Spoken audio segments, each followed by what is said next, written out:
In this lecture, we are going to continue our discussion on acceleration analysis. So, in the last lecture, we had looked at two examples of constraint mechanisms. We are going to discuss on this further and take examples of constraint mechanisms as well as robots. To give you an overview of today's lecture, we are going to discuss the analytical acceleration analysis problem with examples of 3R 1P chain of type 2 and 2R open chain planar manipulator. Let us review the things we had discussed before. We know that a mechanism transforms the actuator input motion to the motion of the output link. Now, motion, as we know, is characterized by displacement, velocity and acceleration, and in these lectures we are now discussing the acceleration part. We have already discussed the displacement and velocity analysis of mechanisms and robots. This acceleration analysis will now require the displacement and velocity analysis as a starting point. Now, acceleration analysis is non-intuitive. So, we have discussed this point. Let me reiterate once more. You know that when a particle is moving on a path, the velocity of the particle at any point on the path is tangential to the path. The velocity vector is always tangential to the path.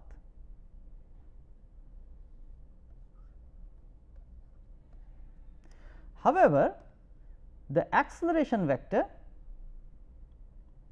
does not have any such restriction.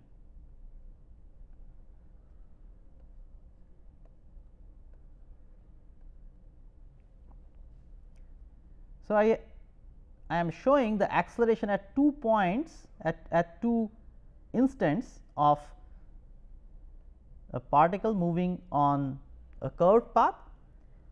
As you know that this has two components, the acceleration has two components, one is tangent to the path, the other is normal to the path.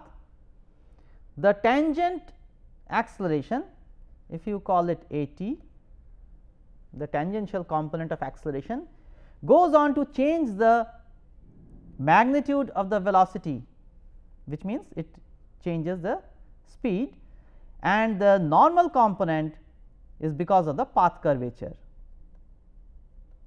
So, the normal component of acceleration in this case is because of the path curvature. So, acceleration can have an arbitrary direction for a particle moving on a curved path.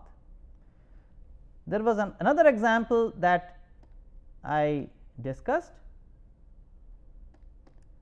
and that is of a disk that is rotating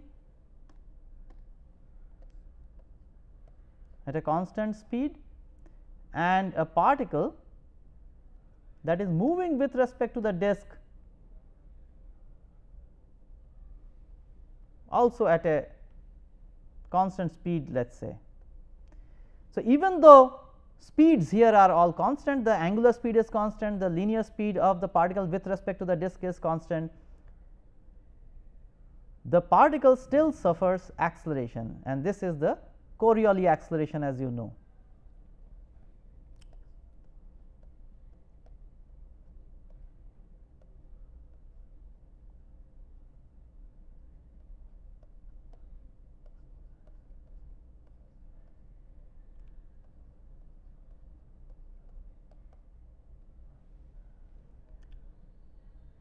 So, the particle suffers Coriolis acceleration. So, therefore, the acceleration analysis is non-intuitive. Now, the motivation for doing acceleration analysis is that it is connected to dynamics. For example, Newton's second law relates the acceleration of a particle or a rigid body, center of mass of a rigid body, to the forces acting on the particle or the body. There is another requirement that we have, and that is the kinematic requirement on the input output motion. So, here we have this transfer device, which I might require to have constant speed while it goes from the sitting to the standing position. In that case, not only the velocity of expansion of the actuator is important, but also the acceleration of expansion is also important. So, if I want to produce a certain acceleration or possibly 0 acceleration at the output, I may require a non-zero acceleration at the input. So, this is what we need to find out. So, we want to find out or relate the output acceleration with the input acceleration.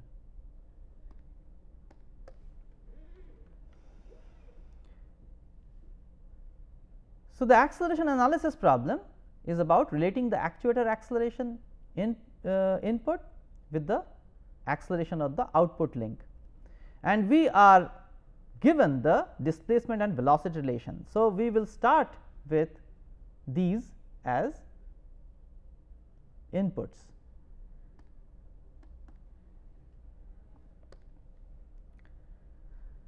So, as we have discussed before, our plan is to first discuss the constrained mechanism and subsequently go over to robotic manipulator. So, we will discuss the example of a 2R open chain planar manipulator. We will start with the acceleration analysis of a 3R 1P chain of type 2. We have discussed this point before, that for a 3R 1P chain of type 2, here we have the offset. So, this is the distance between the two revolute pairs connected to the ends of the links with the prismatic pair. So, here we have the prismatic pair, and these are the two revolute pairs connected to the links which are connected through the prismatic pair. So, the distance between these two revolute pairs measured in a direction perpendicular to the direction of the p pair is the offset. Now, this angle, let us say alpha, is a constant. So, therefore, I can consider an equivalent 3R 1P chain with this angle being 90 degree.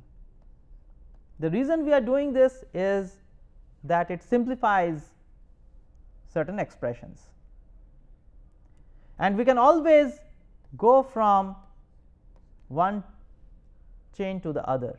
So, if I know the velocity acceleration analysis of the chain on the right, I can always recompute the velocity and acceleration of the chain on the left. So, therefore, we are going to analyze the chain shown on the right. We are given the displacement relations. So, we already know the displacement relations, we know the angle theta 2 and s. So, if we are given theta 2, we can find out s, and vice versa. We also know the velocity relations. So, essentially we know this relation, we know the velocity relation, what we have to find out is the acceleration relation. So, this is what is our objective in this lecture, to determine the relation between theta 2 double dot and s double dot.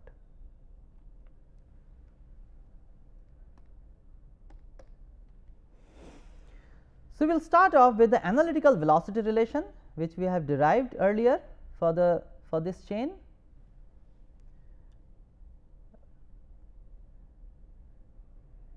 I have mentioned that this is the angular speed at the output link and the angle and the linear speed at the input of the prismatic pair. So, essentially this distance, which is s, we know the rate at which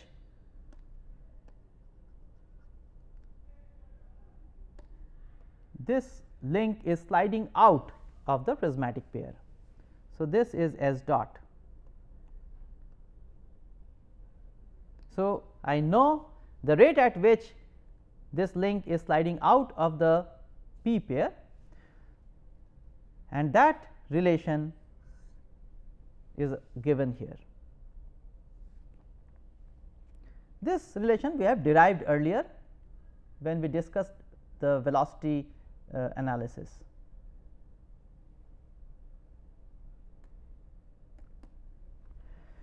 So, if you differentiate with respect to time both sides of this velocity relation, you will obtain this acceleration relation. So, on the left I have the acceleration at the output, and on the right I have a term where I have the time derivative of the Jacobian and the rate of expansion of the actuator, and a term which involves the acceleration of expansion of the actuator. Now, once again this Jacobian is a function of s and theta.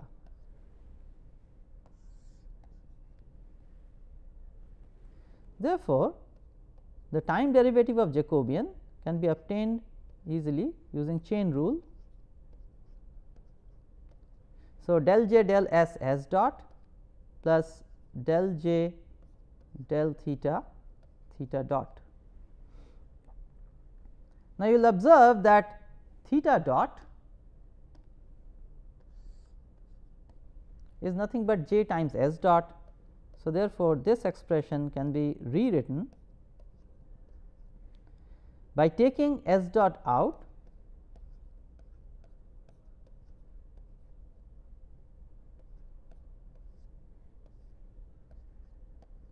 in this form. Finally, if you substitute this expression of j dot in here, you will obtain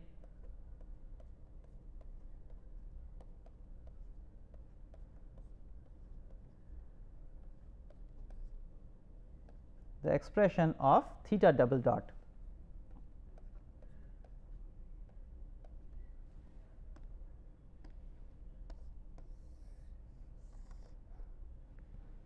So, this expression relates the angular acceleration of the output link with the input acceleration and velocity of the prismatic pair expansion. So, let me show this formally. So, this is our final expression that we have.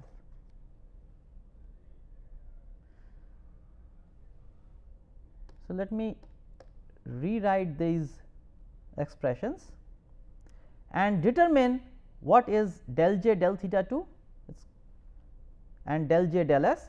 So, these are the relations which can be easily obtained from here by differentiating with respect to s. I have del j del s, and with respect to theta 2 I have this expression of del j del theta 2. Now, what we observe here is that the acceleration relations are linear.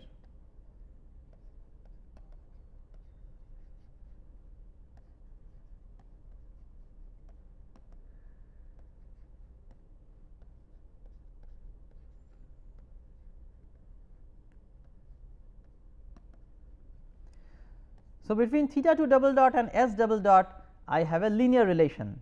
However, this relation is inhomogeneous.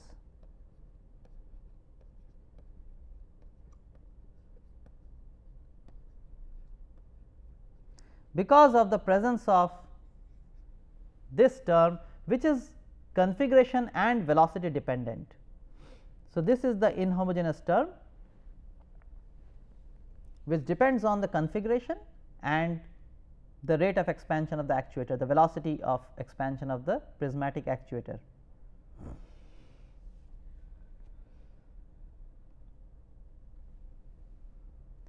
Furthermore, if I want to move the output at a constant speed, in other words, if I want to have theta 2 double dot as 0, which means the output moves at a constant speed, I must have acceleration at the input, and that is obtained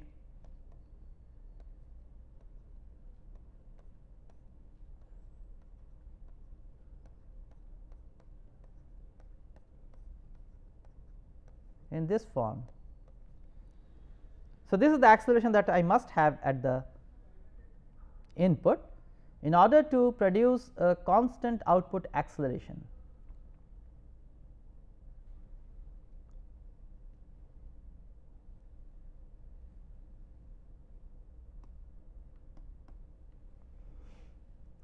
Similarly, if I have the input as a constant, which means if s double dot is 0, that means the prismatic actuator is expanding at a constant rate. In that case, I have acceleration at the output.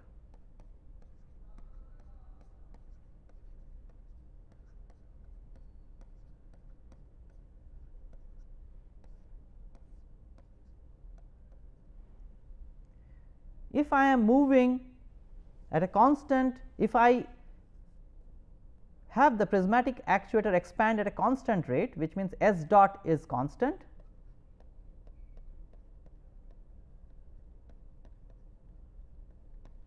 then the output has an angular acceleration.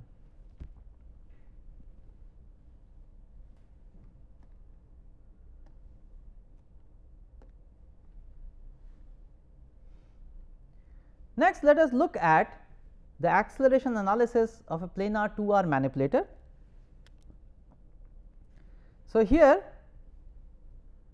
I have shown a 2R manipulator which is moving at a certain configuration. It is moving with velocity theta 1 dot, theta 2 dot, and acceleration theta 1 double dot and theta 2 double dot. So, this has a velocity of the end effector as x e dot y e dot and an acceleration x e double dot and y e double dot. Now, the configuration of the manipulator is specified, the velocity is specified. We need to relate the actuator accelerations, the joint accelerations, and the end effector accelerations.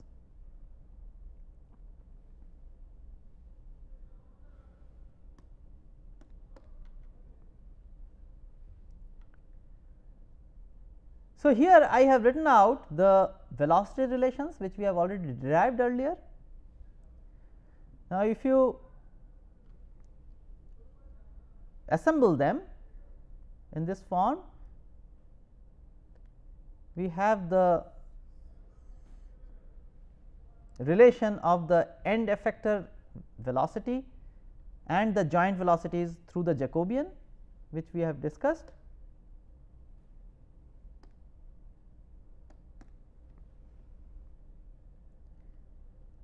This can be written in a compact form as shown here, where x e dot this is the end effector velocity vector, and this theta dot vector is the joint velocity vector.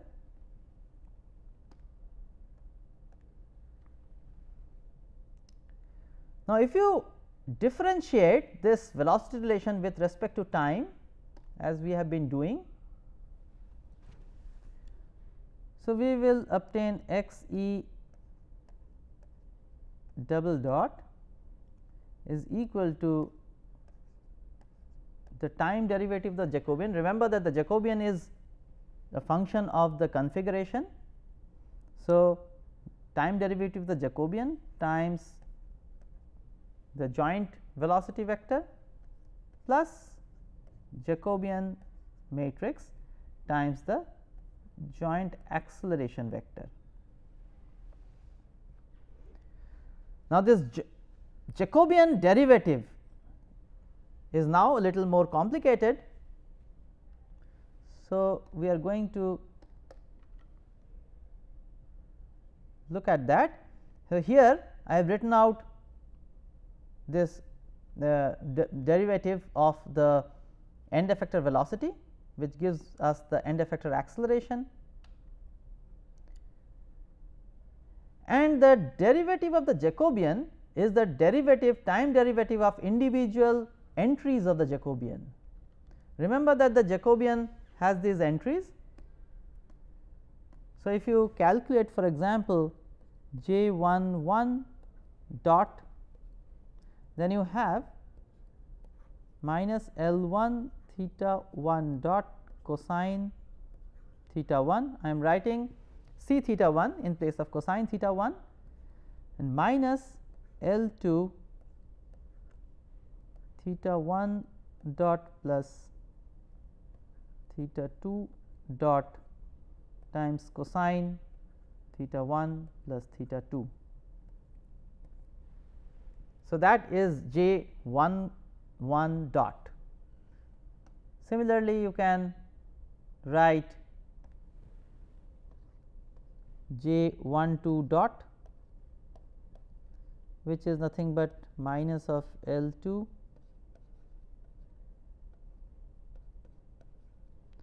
theta 1 dot plus theta 2 dot times cosine of theta 1 plus theta 2.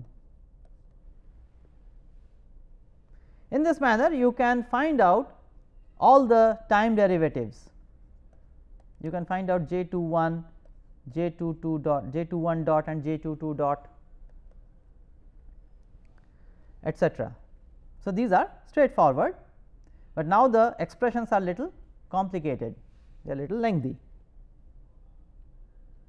So, these expressions go into this j dot, and then we have the relation between the input or the joint accelerations and the end effector acceleration. So, here again we find that in terms of acceleration these relations are linear, but there is this term j dot theta dot, which makes this relation inhomogeneous.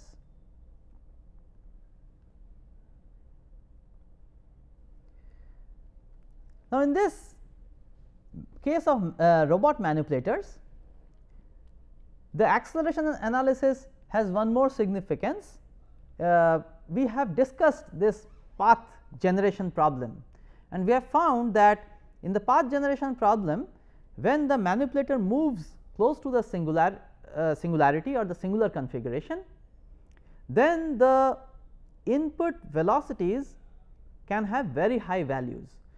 The reason being the inverse of the Jacobian becomes goes close to singularity, which means the entries of the inverse of the Jacobian becomes very large, the entries become very large.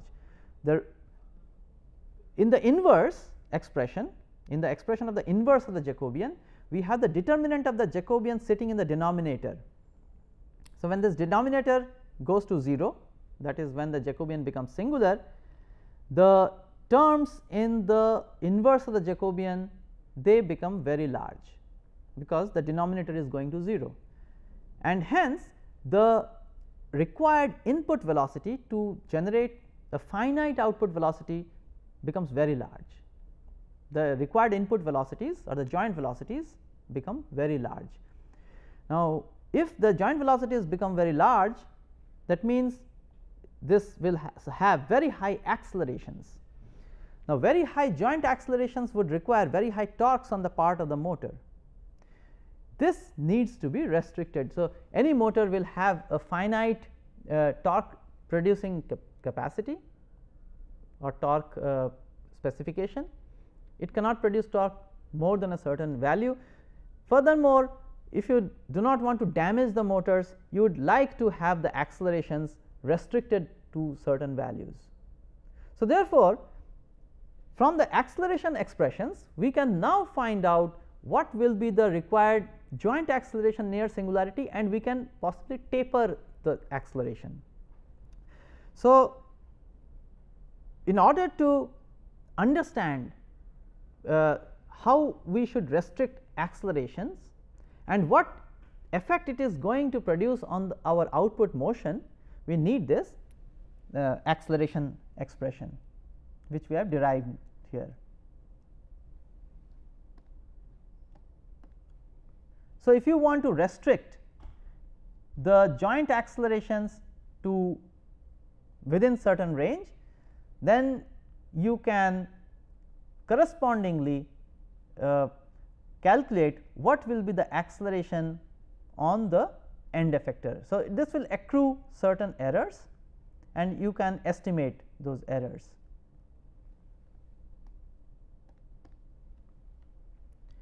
So, the key points of our discussion in this lecture, we have derived the analytical input output acceleration relations. They are found to be linear, but inhomogeneous. We have looked at the role of the inhomogeneous term, which is speed dependent, and we have also discussed the generation of constant output speed, constant and the corresponding acceleration at the input that is required to produce constant output speed. And we have also seen that if I have a constant input speed, then we have acceleration at the output, and we can calculate all these things from our acceleration relations. So, to summarize, we have looked at the acceleration analysis problem using the analytical approach. We have looked at these examples of 3R 1P chain of type 2 and a 2R open chain planar robot manipulator. So, with that I will conclude this lecture.